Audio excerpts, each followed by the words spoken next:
अस्सलाम वालेकुम नाज़रीन।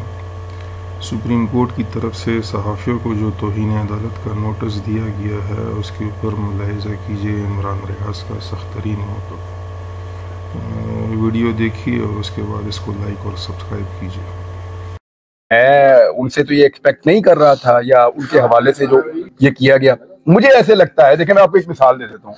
मैं आज सोच रहा था, फिर मैंने अदर सदीक साहब को फोन किया। मैंने कहा ये अब मोटरवे पे ट्रैवल कर रहे हैं तो क्या इज इट पॉसिबल कोई कानून हो कि काली गाड़ी का चालान करना है और सफेद का नहीं करना? कहते मुमकिन नहीं है। मैंने कहा ये मुमकिन है कि 125 वाले का कर देना और 135 वाले का नहीं करना। कहते ये भी मुमकिन नहीं है क्योंकि 120 की लिमिट है। तो मैंने पूछा कि ये मुमकिन है कि 3 बजे से पहले वाला जो गाड़ी तेज चलाएगा उसका चालान नहीं करना और जो 3 बजे के बाद गाड़ी चलाएगा उसका चालान करना है? कहते ये भी मुमकिन नहीं है। मैंने कहा एक ऑफिसर की शिफ्ट खत्म हो गई है, उसके टाइम पे चालान नहीं करना और दूसरे ऑफिसर की शिफ्ट पे चालान करना है, ये कोई कानून? कहते जी ये मुमकिन ही नहीं है। तो हमारे साथ सबके साथ ये हो रहा है। यानी जब पीडीएम की जमातें तनकीद की गाड़ी चला रही थी तो वो 140 की स्पीड पे चला रही थी जजिस के हवाले से, तो उस पर चालान नहीं हुआ। अब हम जब तनकीद की गाड़ी चला रहे हैं 121 पे पहुंचते चालान हो जाता है, हालांकि 130 तक का तो मार्जिन रखा हुआ है।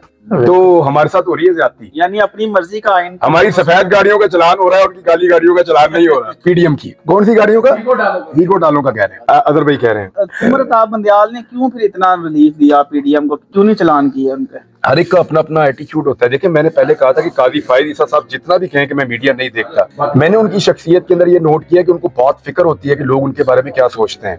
काजी फायद ईसा साहब को वो ये साबित करने की, यानी जजेस को कहना तो यही चाहिए जो वो कहते हैं, लेकिन मुझे ऐसा लगता है कि काजी फायद ईसा को बहुत फिक्र होती है इस बात की कि लोग उनके बारे में क्या सोचते हैं। तो जब आप इस तरीके से आपके ऊपर ये प्रेशर हो या आप ऐसा सोचें तो फिर आप को ये चीजें हर्ट तो करती हैं। अब जो उनके फैसले हैं उन पर तनकीद तो होगी। दूसरा, मैंने बहुत पहले ये अर्ज किया था, काजी फायद ईसा साहब के चीफ जस्टिस बनने से पहले अर्ज किया था कि काजी फायद ईसा साहब को डेलिबरेटली बड़ी प्लानिंग के साथ पीएमएलएन ने और पीडीएम ने एक मुतनाज़े जज में कन्वर्ट कर दिया था। उन्होंने एक जज की इतनी साइड ली और इस तरीके से उन्होंने इनकी शख्सियत को डिफाइन किया, बार बार इस तरीके से इनकी हमायत की उन्होंने, बेजा किस्म की, और सियासत के लिए इनके नाम को इस्तेमाल किया कि ये महसूस होना शुरू हो गया उस वक्त के काजी फायद ईसा साहब मुतनाज़े हो रहे हैं। तो चीफ जस्टिस बनने से पहले उनकी शख्सियत को बदकिस्मती से मुतनाज़े किया गया। फिर काजी साहब के फैसले जो आए तो वो भी इसी तरह के थे। चीफ तो चीफ है, चाहे काजी हो चाहे बंदयाल हो, सबकी इज्जत एक जैसी नहीं है।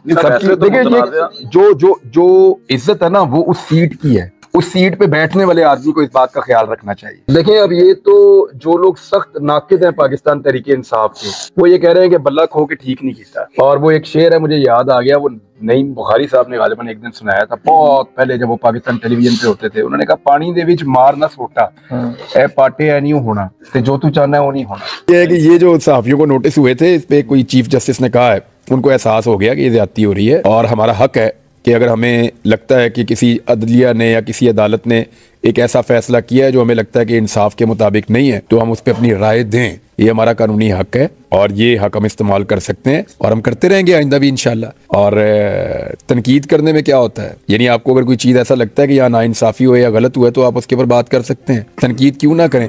मुझे बताएं, जिस अदालत ने भुट्टो को फांसी दी थी उस दौर में भी तो लोग इस पर तनकीद करते थे ना। आज की अदलिया खुद तस्लीम कर रही है कि वो गलत हुआ, तो कल भी ये अदलिया तस्लीम करेगी कि काजी फायद ईसा का फैसला बहुत ही गलत और एक ऐसा फैसला था जिस फैसले की नजीर नहीं होनी चाहिए। एक शर्मनाक फैसला था जिसमें एक सियासी जमात से और उसके करोड़ों वोटर से वोट डालने का हक ही छीन लिया, उनका बल्ला ही छीन लिया, उनका वो इंतखाबी निशान ही छीन लिया।